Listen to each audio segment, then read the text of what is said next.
নবী সাল্লাল্লাহু আলাইহি ওয়াসাল্লাম বলেছিলেন, আমি ভয় পাই আমার উম্মতের মধ্যে কয়েকটা জিনিস। একটা হচ্ছে গোপন শিরক, একটা হচ্ছে আমার উম্মত মূর্তি পূজা করবে, আর একটা হচ্ছে আমার উম্মতের মধ্যে সমকামিতা ছড়িয়ে পড়বে। আর এই সমকামীদেরকে আল্লাহ পাক জমিনটা তুলে আকাশে পাথর বর্ষণ করে আবার দাবিয়ে দিয়েছিলেন। কওমে লূত এই জর্ডানের ডেড সি, মৃত সাগরের পাশে এরা থাকত। সেই সম্প্রদায়ের কাছে আল্লাহ পাক লূত আলাইহিস সালামকে পাঠিয়েছিলেন। এত বড় মনের নবী ছিলেন তিনি, সম্প্রদায়ের মানুষকে পাপ থেকে বাঁচানোর জন্য বলছেন যে হাউলাই বানাতি ইন কুনতুম ফাইলিন, তোমাদের যদি প্রবৃত্তির দাসত্ব চাহিদা থেকে থাকে আমার মেয়েদের মধ্য থেকে বিয়ে করে নাও, তাও ভালো থাকো।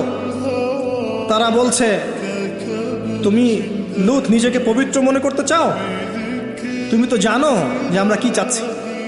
যখন জিবরাইল এবং মিকাইল আলাইহিস সালাম এসেছেন পুরুষের রূপে, বালকের রূপে, সুদর্শন, তাদেরকে অফার করছে। কথা বুঝতে পারছে না?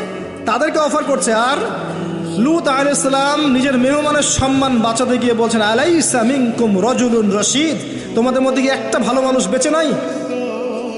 ওই সমকামিতা ছড়িয়ে পড়েছে এখন আমাদের এখানে।